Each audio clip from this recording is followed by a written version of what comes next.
Hi friends, welcome to Rajahmundry home recipes. ఈరోజు మన ఛానల్లో నేను చూపించబోయే రెసిపీ ఎన్నో ఆరోగ్య ప్రయోజనాలున్న ఉల్లికాడల పన్నీర్ బూందీ కర్రీని ఎలా తయారు చేసుకోవాలో చూపిస్తున్నా. ఇది నా ఓన్ రెసిపీ అండి. రైస్లో కానీ రోటీలో కానీ చాలా బాగుంటుంది. అంతేకాదండి, ఇది పిల్లలకి ఈవినింగ్ స్నాక్స్గా ఇచ్చినా కూడా వాళ్ళు ఉట్టే తినేస్తారు. అంత టేస్ట్ అయితే ఉంటుంది. ఇప్పుడైతే ఎలా తయారు చేసుకోవాలో చూద్దాం. ఉల్లి చేసే మేలు తల్లి చెయ్యదు అంటారు. ఉల్లిపాయ మొలకలే ఈ ఉల్లికాడలు. ఇవేనండి స్ప్రింగ్ ఆనియన్స్. ఇది చాలా ఆరోగ్య ప్రయోజనాలు అయితే ఉంటాయి. దీంట్లో ఫైబర్ ఎక్కువగా ఉంటుంది, కొలెస్ట్రాల్ తగ్గుతుంది, బరువు తగ్గాలనుకున్న వాళ్ళకి చాలా బాగా ఉపయోగపడుతుంది. అలానే ఫోలిక్ యాసిడ్ ఎక్కువగా ఉంటుంది, హార్ట్ డిసీజెస్ లేకుండా చేస్తుంది. ఇలా చెప్పుకుంటూ పోతే ఎన్నో ఆరోగ్య ప్రయోజనాలు ఉన్నాయి. ఉల్లికాడల క్లీనింగ్ అయితే చూద్దాం. ముందుగా ఇలా బ్యాక్ సైడ్ ఏర్లా ఉంటుంది, అక్కడ కట్ చేశారంటే కనుక ఉల్లిపాయ పై ఉన్న స్కిన్ అంతా కూడా ఈజీగా వచ్చేస్తుంది. స్ప్రింగ్ ఆనియన్స్కి ఇలా మనకి కాస్త చిన్న సైజు ఉల్లిపాయలు ఉంటాయండి, దానిపైన తొక్కనైతే తీసేసుకోవాలి. చూస్తున్నారు కదా, ఈ విధంగా క్లీన్ చేసుకోవాలి. మళ్ళీ చూపిస్తున్నాను, ఒకసారి చూడండి. ఉల్లికాడలు బ్యాక్ సైడ్న ఇలా ఏరు దగ్గర కట్ చేశారు అంటే కనుక దానిపైన ఉన్న స్కిన్ అంతా కూడా ఈజీగా వచ్చేస్తుంది. ఇలా ఉల్లిపాయ పై ఉన్న స్కిన్ అంతా కూడా తీసేసుకోవాలి. ఇలా ఒక్కొక్క స్ప్రింగ్ ఆనియన్ పైనున్న మనం ఉల్లికాడలపై ఉన్న స్కిన్ అంతా కూడా తీసేసుకోండి. ఇప్పుడు ఈ ఉల్లికాడల్ని ట్యాప్ వాటర్ దగ్గర పెట్టి బాగా నీట్‌గా వాష్ చేసేసుకోవాలి. ఇలా వాష్ చేసుకున్న తర్వాత నేను చూపిస్తున్న విధంగా కట్ చేసుకోండి. వీటిల్ని పక్కకు పెట్టేసేయండి. ఇప్పుడు ఈ ఉల్లికాడల్ని చిన్న చిన్న ముక్కలుగా అయితే కట్ చేసుకుందాం. వీటిని కూడా మనం కర్రీలో వేస్తాం. దీన్ని పక్కన పెట్టేస్తున్నా. ఉల్లికాడల్ని వీలైనంత చిన్న ముక్కలుగా అయితే కట్ చేసుకోండి. మరీ పెద్ద సైజు కాకుండా ఇలా చూపిస్తున్న విధంగా చిన్న సైజు కట్ చేసుకుంటే బాగుంటుంది. అలానే ఉల్లికాడలు మరీ ముదిరి కాకుండా లేతగా ఉండే అయితే కనుక కర్రీ బాగుంటుంది. ఇప్పుడు వెనక వైపున మనం కట్ చేసుకున్న ఈ పార్ట్ ఉంది కదా, దాన్ని కూడా అంతా కూడా ఈ విధంగా దగ్గరగా పెట్టేసుకొని దాన్ని కూడా చిన్న ముక్కలుగా కట్ చేసుకోండి.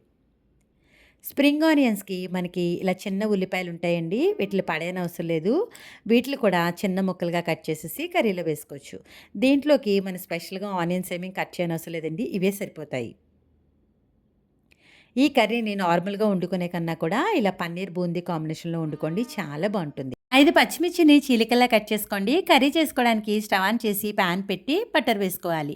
బటర్ ఇలా మెల్ట్ అయిన తర్వాత పావు స్పూన్ దాకా పసుపు, 1 స్పూన్ దాకా రెడ్ చిల్లీ పౌడర్ వేసుకొని లో ఫ్లేమ్‌లో పెట్టుకొని స్పైసెస్ అంతా కూడా బటర్‌లో కలపండి. ఇలా కలిపిన తర్వాత కట్ చేసి పెట్టుకున్న పన్నీర్ ముక్కలు వేసుకొని లో టు మీడియం ఫ్లేమ్‌లో ఫ్రై చేసుకోవాలి.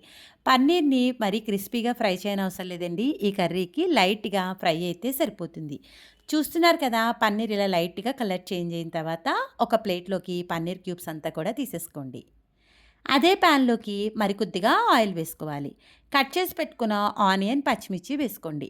ఉల్లికాడలు వెనకాలన్న ఉల్లిపాయలు వేసుకోవాలి. ఉల్లికాడలను అయితే వేయకూడదు. ఇలా ఉల్లిపాయలు మీడియం ఫ్లేమ్‌లో పెట్టుకొని ట్రాన్స్‌పరెంట్‌గా ఫ్రై అయ్యే వరకు ఫ్రై చేసుకోండి. ఉల్లిపాయలు తొందరగా వేగడానికి ఉప్పు వేసుకుంటున్నాను. బూందీలో ఉప్పు ఉంటుంది కాబట్టి కాస్త తగ్గించే వేసుకోవాలి. ఆనియన్ ఇలా ట్రాన్స్పరెంట్‌గా ఫ్రై అయిన తర్వాత స్పూన్ దాకా అల్లం వెల్లుల్లి పేస్ట్ వేసుకోండి. ఇందులో మసాలాలు ఎక్కువగా వేయకుండా ఉంటేనే ఫ్లేవర్ బావుంటుంది. అల్లం వెల్లుల్లి పేస్ట్ కంప్లీట్‌గా ఆప్షనలే. అల్లంలో ఉన్న పచ్చివాసన పోయే వరకు ఫ్రై చేయండి. ఇలా పచ్చివాసన పోయిన తర్వాత కట్ చేసి పెట్టుకున్న ఉల్లికాడలను అయితే వేసుకోవాలి. ఉల్లికాడలు తొందరగానే వేగిపోతాయండి. ఇలా వేసుకున్న తర్వాత మీడియం ఫ్లేమ్‌లో పెట్టుకొని 10 నిమిషాల పాటు కలుపుతా ఫ్రై చేయండి. చూస్తున్నారు కదా, ఈ విధంగా ఉల్లికాడలు వేయించేటప్పటికి ఇవి సాఫ్ట్‌గా అయిపోయినాయి. ఇలా సాఫ్ట్‌గా అయిన తర్వాత 2 మీడియం సైజ్ టమాటాలని చిన్న ముక్కలుగా కట్ చేసి వేసుకోండి. గరిటెతో ఒకసారి టమోటాను బాగా కలిపేసి మూత పెట్టేసి టమోటా సాఫ్ట్‌గా కుక్ అయ్యే వరకు కుక్ చేసుకోండి. 10 నిమిషాల తర్వాత మూత తీసి చూద్దాం. చూస్తున్నారు కదా, టమోటా సాఫ్ట్‌గా అయింది కదా, ఒక్కసారి గరిటెతో కలిపేసి మిగిలిన స్పైసెస్ వేసుకోండి. 1 స్పూన్ దాకా కారం, స్పూన్ దాకా ధనియాలు, జీలకర్ర పొడి వేసుకోండి. లో ఫ్లేమ్‌లో పెట్టుకొని స్పైసెస్‌నంతా కూడా బాగా కలిపేసేయండి. ఇలా అంతా కలిపిన తర్వాత మనం వేయించి పెట్టుకున్న పన్నీర్ ముక్కలను కూడా వేసేసుకోవాలి. వేసుకొని లో ఫ్లేమ్‌లో ఒక సెకండ్ పాటు కలుపుతా ఫ్రై చేయండి. ఇలా కలిపిన తర్వాత మూత పెట్టేసి లో ఫ్లేమ్‌లో 5 నిమిషాలు కుక్ చేయండి. 5 నిమిషాల తర్వాత మూత తీసి కొత్తిమీర వేసుకొని మరొక సెకండ్ పాటు కలుపుతా ఫ్రై చేయండి. కర్రీ ఉడికించుకోవడానికి ఇలా టీ గ్లాస్ అంత నీళ్ళు వేసుకుంటే సరిపోతుంది. మరి ఎక్కువ నీళ్ళు కూడా వేయనవసరంలా. ఒక్కసారి ఈ విధంగా గరిటెతో కలిపేసి మూత పెట్టేసి మీడియం ఫ్లేమ్‌లో కుక్ చేసుకోండి.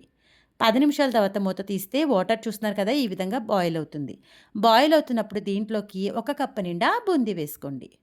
బూందీ వేసిన తర్వాత ఫ్లేమ్‌ని లో ఫ్లేమ్‌లో పెట్టుకోండి. ఈవెన్‌గా ఈ విధంగా అంతా కూడా బాగా మిక్స్ చేసేసేయాలి. ఇలా మిక్స్ చేసిన తర్వాత లో ఫ్లేమ్‌లో ఒక 10 నిమిషాల పాటు కుక్ చేసుకుంటే సరిపోతుంది. అవసరం అనుకుంటే మధ్య మధ్యలో మూత తీసి ఒక్కసారి గరిటెతో అయితే కలిపేసేయండి. దీంట్లో ఉన్న వాటర్ అంతా దగ్గరగా అయ్యేంత వరకు కుక్ చేసుకోవాలి. ఇలా వాటర్ అంతా దగ్గరగా అయిపోయిన తర్వాత స్టవ్ ఆఫ్ చేసేసుకోండి.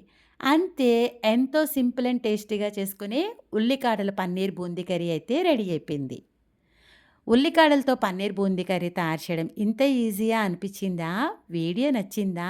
అయితే ఒక్క లైక్ ఇవ్వండి. మీరిచ్చే లైక్ వల్ల మన వీడియో ఇలాంటి మరికొంతమందికైతే రికమెండ్ అవుతుంది. ఇంకెందుకు ఆలస్యం, మీరు కూడా ట్రై చేసి ఎలా వచ్చిందనేది మీ అమూల్యమైన ఫీడ్‌బ్యాక్‌ని నా కామెంట్ సెక్షన్‌లో తెలియజేయండి. Thanks for watching my video. Please like, comment, share, subscribe my channel.